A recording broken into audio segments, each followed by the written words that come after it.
ಹೇಳ್ತಾರೆ, ಕಾಶ್ಮೀರಕ್ಕೆ ಹೋದವರು 3, ಬರ್ತಾ ಇರೋರು ಕೇವಲ 2. ಕಡೆಗೂ ಈ ದೇಶದಲ್ಲಿ ಯಾವ ಪ್ರದೇಶವೂ ಸುರಕ್ಷಿತವಾಗಿಲ್ಲ ಅನ್ನೋದು ಪದೇ ಪದೇ ಸಾಬೀತಾಗ್ತಾ ಇದೆ. ಈ ವಿಚಾರದಲ್ಲಿ ರಾಜಕೀಯಗಳು ಏನೇ ಇರಬಹುದು, ರಾಜಕೀಯ ಹೇಳಿಕೆಗಳು ಏನೇ ಇರಬಹುದು, ಆದರೆ ಈ ಮನೆಯ ಮಗ ವಾಪಸ್ ಬರೋಲ್ಲ ಅನ್ನೋದೇ ಕಟ್ಟು ಸತ್ಯ. ಮನೆಯಲ್ಲಿ ಎಲ್ಲರೂ ಕಾಯ್ತಾ ಇದ್ದಾರೆ. ಇನ್ನೇನು ಬೆಂಗಳೂರಿಗೆ ಬಂದಿರುವಂತಹ ಪಾರ್ಥಿವ ಶರೀರ ಮನೆಯನ್ನು ತಲುಪಲಿದೆ. ಅತ್ಯಂತ ಸಂಭ್ರಮದಿಂದ, ಸಂತೋಷದಿಂದ, ಸುಂದರವಾದಂಥ ಕ್ಷಣಗಳನ್ನು ಕಳೆದು ಬರ್ತೀನಿ ಅಂತ ಹೊರಟಂತಹ ಮಗ ಒಂದು ಹೆಣವಾಗಿ ವಾಪಸ್ ಬರ್ತಾನೆ ಅಂತಂದರೆ ನಿಜಕ್ಕೂ ಯಾರಿಗೇ ಆಗಲಿ ಅದನ್ನು ಸಹಿಸ್ಕೊಳ್ಳೋದಕ್ಕೆ ಸಾಧ್ಯ ಇಲ್ಲ.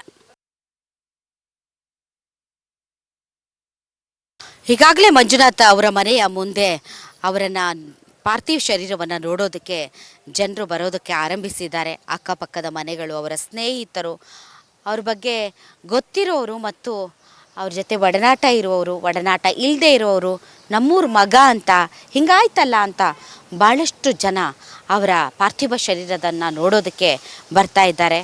ನೋಡಿ, ಪೆಂಡಲೆಲ್ಲ ಹಾಕಿದ್ದಾರೆ, ಜನರಿಗೆ ವ್ಯವಸ್ಥೆಯನ್ನು ಕೂಡ ಮಾಡಿದ್ದಾರೆ. ಮೋಸ್ಟ್ಲಿ ನೇಬರ್ಸ್ ಅಂತ ಅನಿಸುತ್ತೆ. ತಾವೆಲ್ಲ ನೇಬರ್ಸಾ? ಇಲ್ಲ, ಮನವರ ಸ್ನೇಹಿತರು ನಾವು. ಹಾಂ, ತಮಗೆ ವಿಷಯ ಯಾವಾಗ ಗೊತ್ತಾಯಿತು ಸರ್? ಮೇಡಮ್, ಆಗಿದ ತಕ್ಷಣ ಅವತ್ತಿನ ದಿನ 3 ಗಂಟೆ 3:30ಗೆ ಗೊತ್ತಾಗಿತ್ತು. ಏನು ದುಃಖ ಆಗತ್ತೆ ಮೇಡಮ್, ಹೇಳೋಕ್ಕೇನು ಇದಿಲ್ಲ ಅಷ್ಟೇ. ಭಾರಿ ಒಳ್ಳೆ ಮನುಷ್ಯರು, ಅವರಾಯಿತು, ಅವ್ರ ಕೆಲಸ ಆಯಿತು. ಭಾರಿ ಒಳ್ಳೆ ಸ್ನೇಹಿತರು, ಆತ್ಮೀಯ ಸ್ನೇಹಿತರು ನಮಗೆ ಅಷ್ಟೇ. ಅಲ್ಲ, ಈ ಥರ ಒಂದು ಗುಂಡೇಟು ಹೊಡೆದು ಧರ್ಮ ಕೇಳಿ ಇದು ಭಾಳ ಅಚಾತುರ್ಯವಾದ ಕೆಲಸ, ಇದು ಮಾಡಬಾರ್ದು.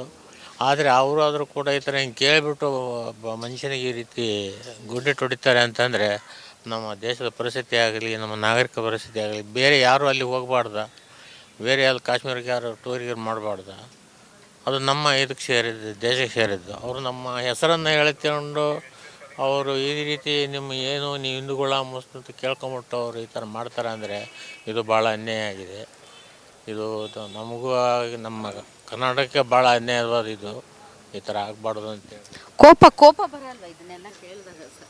ಮ್ಯಾಮ್, ಅದು ಸಿಟ್ಟಂತೂ ಬಂದೇ ಬರುತ್ತೆ. ಯಾಕಂದರೆ ಅವರು ಹೆಂಡ್ತಿ ಮಗನ ಮುಂದೆನೇ ಶೂಟ್ ಮಾಡಿರೋದು, ಅದು ಭಾಳ ಬೇಜಾರಾಗುತ್ತೆ. ಬಟ್ ಆಲ್ಸೋ ಅವರಂತೂ ಭಾಳ ಹ್ಯಾಂಡ್ಸಮ್ ಗೈ ಮಾತ್ರ. ಆ್ಯಂಡ್ ಈವನ್ ನಮ್ಮ ಫ್ಯಾಮಿಲಿ ಮನೆಗೆಲ್ಲನೂ ಬಂದಿದ್ದಾರೆ. ಸೂಪರು, ಯಾವ ಒಂದು ವಿಚಾರಕ್ಕೂ ಯಾವುದಕ್ಕೂ ಇರಲಿಲ್ಲ. ಅಂಥವ್ರಿಗೆ ಈ ರೀತಿ ಆಯಿತು ಅಂದರೆ ಇನ್ನು ನೆಕ್ಸ್ಟ್ ನಾವು ಏನಾರ ಬೇರೆ ಕಡೆ ಹೋಗಬೇಕು ಅಂದರೆ ನಾವು ಯೋಚನೆ ಮಾಡ್ಕೊಂಡಾರ ಹೋಗಲೇಬೇಕಾಗತ್ತೆ. ಇನ್ನೇನು ಮಾಡೋಕ್ಕಾಗತ್ತೆ ಹೇಳಿ, ಈ ರೀತಿ ಮಾಡ್ತು ಅಂದರೆ.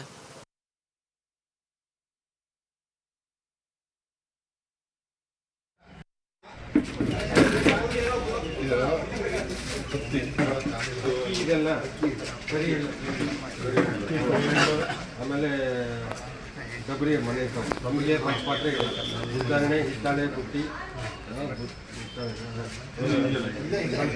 ಸರಿ ಪಂಚಪಾತ್ರೆ ಜೊತೆ ಹೂವಿನ ಎಲ್ಲರೂ ಇದೆ.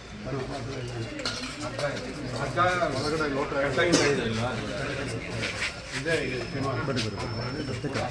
ಇದೆ, ನೀವು ಅಲ್ಲಿ ಇದು ಮಾತ್ರ ಅಲ್ಲಿದೆಲ್ಲ ಮಾಡ್ತೀವಿ.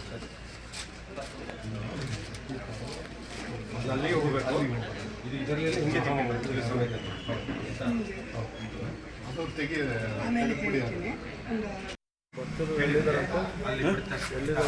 ಶಿವಮೊಗ್ಗದ ಮಂಜುನಾಥ್ ಅವರ ನಿವಾಸದ ಮುಂಭಾಗದ ಚಿತ್ರಣವನ್ನು ಗಮನಿಸ್ತಾ ಇದ್ದೀರಿ.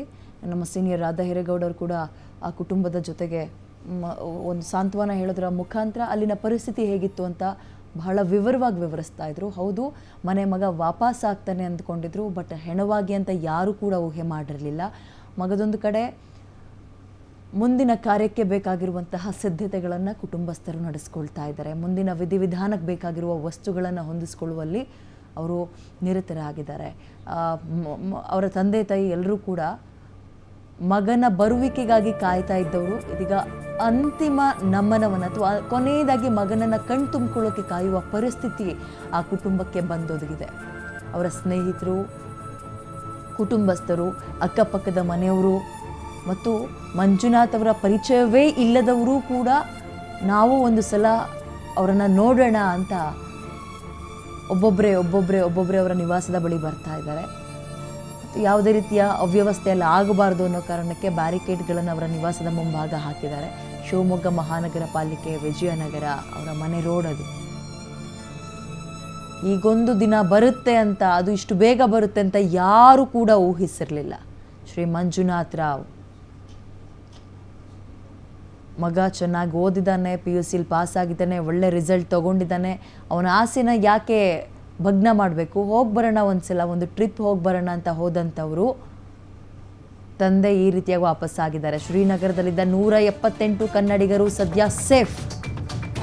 ಮಧ್ಯಾಹ್ನ 12 ಗಂಟೆಗೆ ಬೆಂಗಳೂರಿಗೆ ಅಷ್ಟು ಜನ ಬರ್ತಾ ಇದ್ದಾರೆ. ಕನ್ನಡಿಗರನ್ನ ಕಾರ್ಮಿಕ